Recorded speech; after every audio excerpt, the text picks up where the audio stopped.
Olá, meus queridos, tudo bem com vocês? Sejam bem-vindos a mais uma aula de Física B. Chegamos à aula de número 5 e hoje falaremos sobre calor latente e trocas de calor. Então fica ligado no vídeo e acompanhe a aula comigo. Então, para a gente falar sobre o calor latente, sobre a quantidade de calor latente, é interessante a gente falar sobre os estados físicos da matéria e as mudanças de estado físico. Nós falaremos de novo sobre isso na próxima aula, mas eu preciso falar sobre isso nesse momento para que a gente entenda onde o calor latente ocorre. Então, eu tenho três estados físicos, o sólido, o líquido e o gasoso, e é possível que ocorra transformação de fase, ou seja, mudança de estado físico. Pode ser que do sólido o corpo passe para o líquido, a esse processo nós chamamos de fusão. Do líquido para o gasoso, a esse processo nós chamamos de vaporização. E tem o caminho inverso, que é do gasoso para o líquido, nós chamamos de liquefação. E do líquido para o sólido, nós chamamos de solidificação.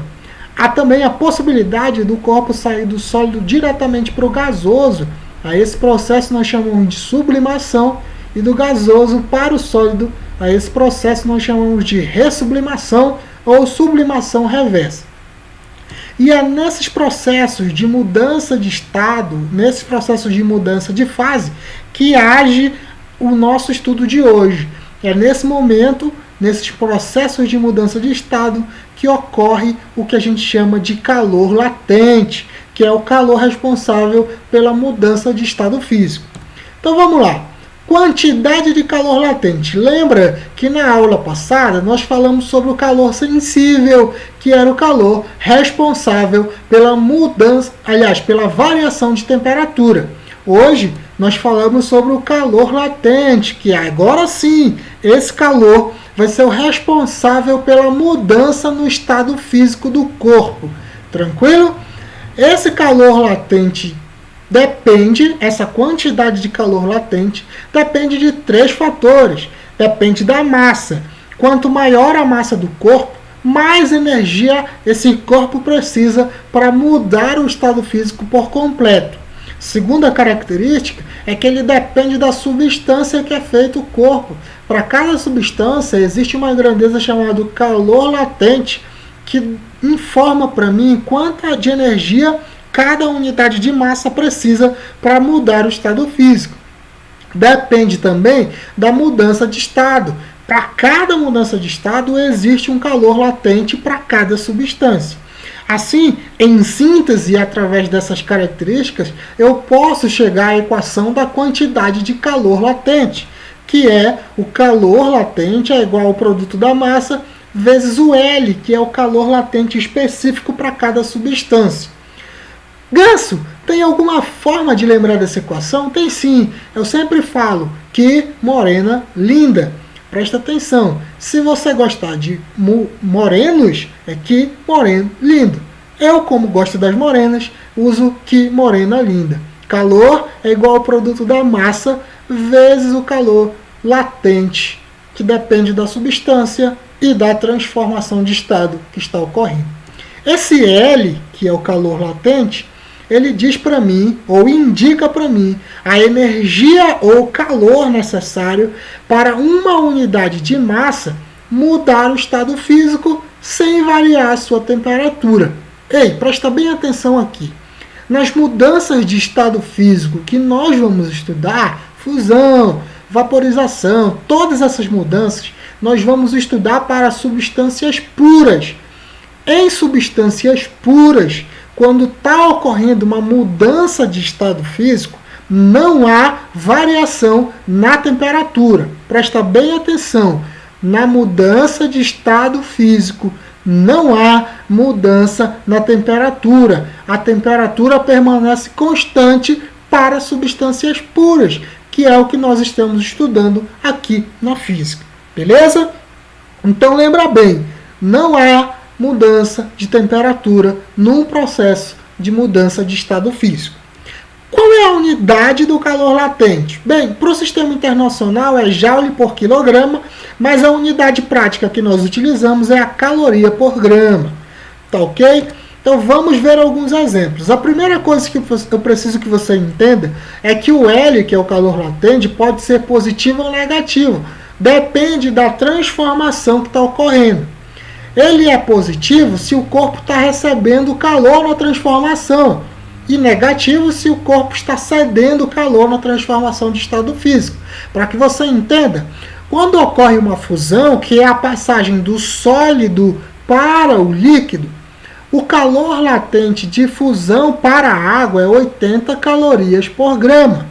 Se houver uma solidificação, que é o processo inverso de líquido para sólido, o corpo está perdendo calor. E aí, esse calor é negativo, menos 80 calorias por grama. Numericamente igual, mas com sinal negativo, porque eu estou fazendo o caminho inverso. Espero que você tenha entendido. Outra coisa importante, que a definição de calor latente é o calor necessário para que uma unidade de massa mude o estado físico por completo. Por exemplo, vou pegar o calor latente de fusão da água ou do gelo, que seria a água no estado sólido. Para isso, vou entender, o calor latente de fusão do gelo é 80 calorias por grama, a gente acabou de ver aqui na tabelinha. Então, eu tenho 1 grama de água no estado sólido, que é o gelo, a 0 graus Celsius.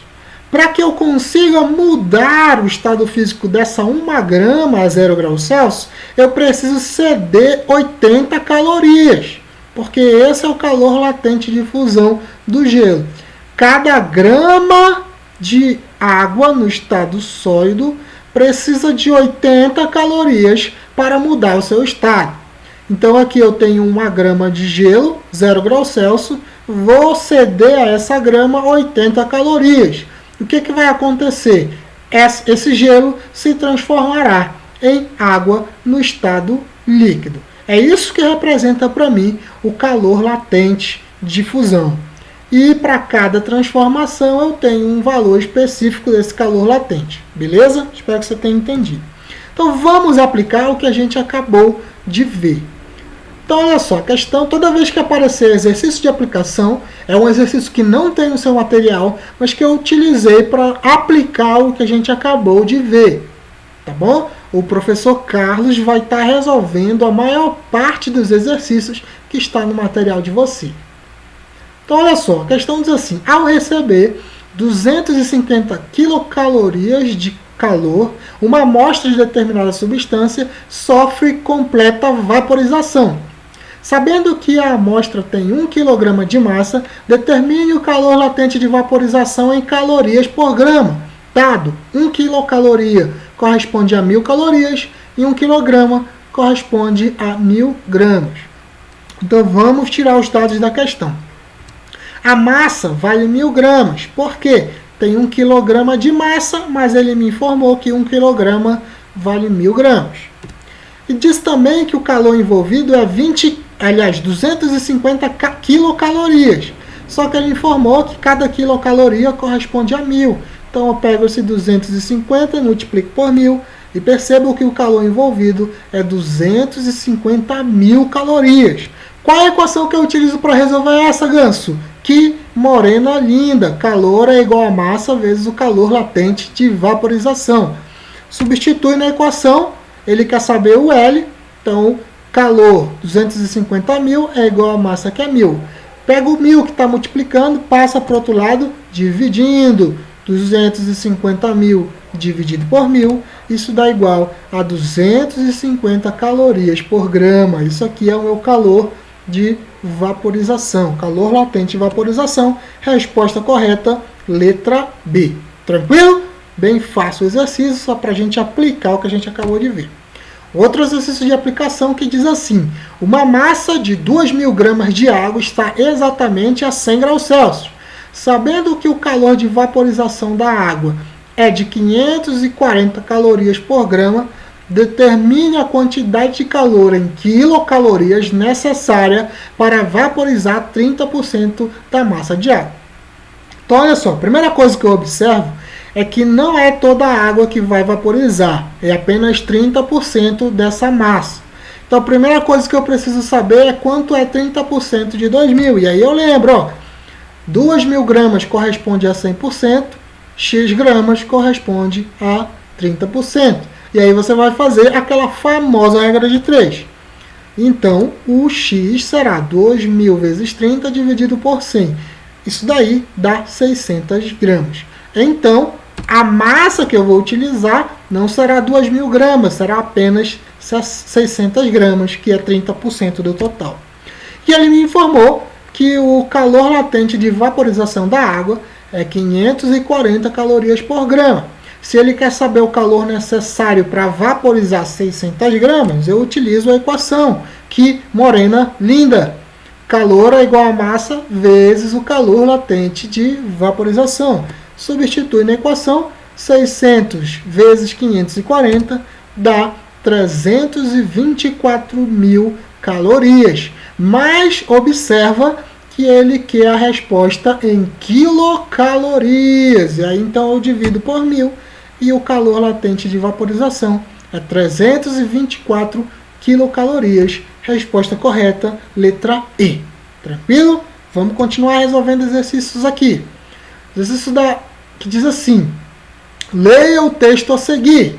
Black, 1935, discute um conceito que envolve a transição de fase, na qual uma liberação ou absorção de calor que não envolve variações na temperaturas mensuráveis pelo termômetro. O texto descreve o calor que... Meu querido, olha só, ele está falando de uma transição de fase.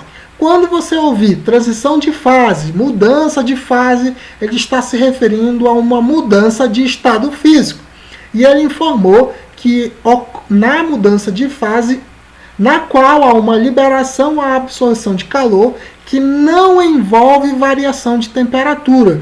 Ei, meu querido, qual é o calor que muda o estado físico de um corpo sem modificar a sua temperatura? A gente acabou de ver, calor latente muda o estado físico e a temperatura permanece constante. Então isso só pode ser o calor latente. Resposta correta, letra C.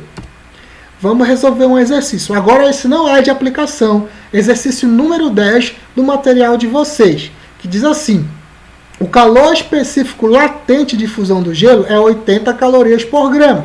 Para fundir uma massa de gelo de 80 gramas sem variação de temperatura, a quantidade de calor latente necessário é D. Querido, vamos logo tirar os dados da questão. A massa é 80 gramas e o calor latente de fusão 80 calorias por grama. Ele quer saber a quantidade de calor necessária para ocorrer uma fusão nesse processo da água aí. Então, calor é igual a massa vezes o calor latente de fusão. Lembra lá, aqui Morena linda. Substitui os dados. Então, a massa é 80, calor latente de fusão 80. 80 vezes 80 dá 6.400 calorias. Se você olhar entre as alternativas, não tem resposta para isso. O que eu vou fazer? Pega a vírgula que está depois do último zero, ela não aparece aqui, mas existe uma vírgula bem aqui, e corre 3 casas para a esquerda, para você transformar isso em notação científica. Correndo 3 casas para a esquerda, isso dá igual a 6,4 vezes 10 a terceira caloria. Resposta correta, letra E. Tranquilo? Vamos lá então. Um outro conceito importante aqui é a ideia do calorímetro. O calorímetro vai servir para mim para trabalhar as ideias de trocas de calor. O que é o calorímetro em si? O calorímetro ele é um recipiente, uma caixa, em que vai ser utilizada para estudar trocas de calor entre corpos. Então eu vou pegar corpos e colocar dentro do calorímetro. O calorímetro ele é fechado, ele impede que os corpos dentro dele troquem calor com o meio externo. Então, no estudo de troca de calor, só haverá troca de calor com os corpos que estão dentro do calorímetro. Beleza? Um calorímetro ideal, ele não participa dessa troca de calor, mas a gente sabe que isso não acontece. Então, o calorímetro vai participar dessa troca de calor, mas saiba, toda vez que você lê num problema que o calorímetro é ideal, ele não participa da troca de calor, tá bom? Então, para que a gente falou do calorímetro é para a gente trabalhar a ideia de troca de calor. Se eu tiver dois corpos que estão trocando calor, lembra que o calor é a energia térmica que transita de um corpo a outro devido à diferença de temperatura. Com um exemplo aqui, eu tenho um calorímetro, um corpo A e um corpo B. A temperatura do corpo A é maior do que a temperatura do corpo B. Se há uma diferença de temperatura entre os corpos, surge a energia térmica em trânsito que flui do de maior temperatura para o de menor temperatura. O que eu quero que você entenda é que se eu tenho dois corpos trocando calor, um está cedendo e o outro está recebendo. O que cede calor é um calor negativo, o que recebe é um calor positivo. Mas o que é mais importante é você entender que todo o calor que sai de um corpo, que se movimenta de um corpo para outro, se sai de um, o outro recebe completamente essa quantidade. Exemplo, suponhamos que esse corpo A cede 20 joules de calor. O que vai acontecer é que o corpo B receberá totalmente esses 20 joules de calor.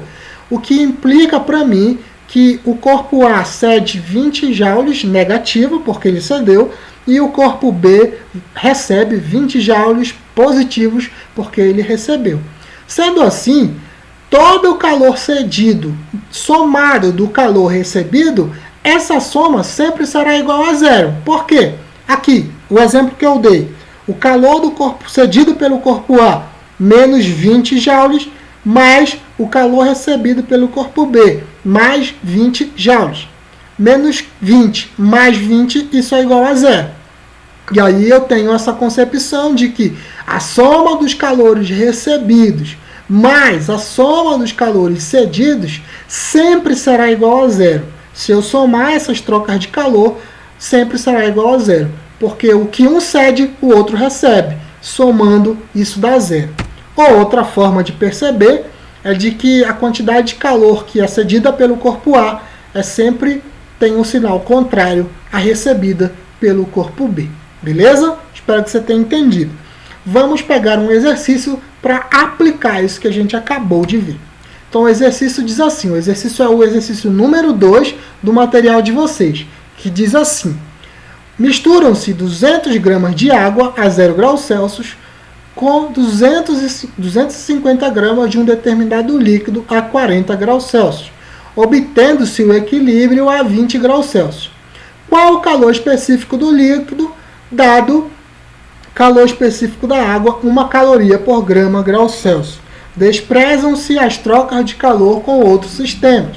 Olha, quando ele fala desprezam-se as trocas de calor com outros sistemas, é porque só há troca de calor entre a água e esse líquido que ele está querendo saber o calor específico. Beleza?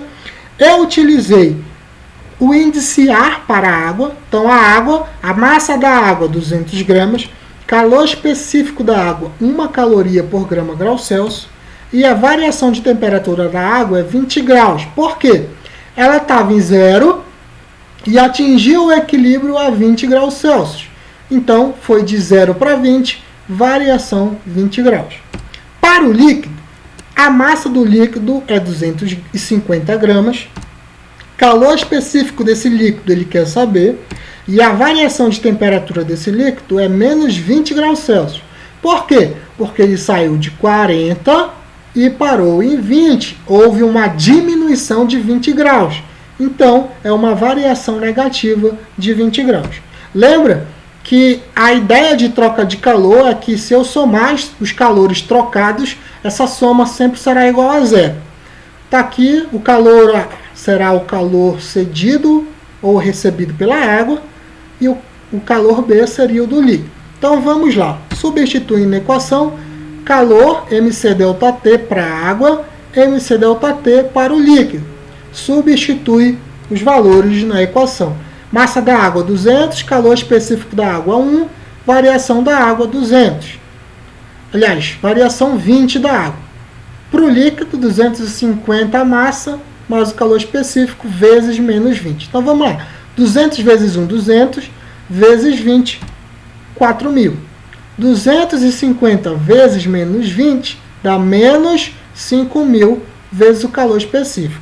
Eu vou pegar o 4.000 que está positivo, passa para o outro lado negativo, menos 4.000.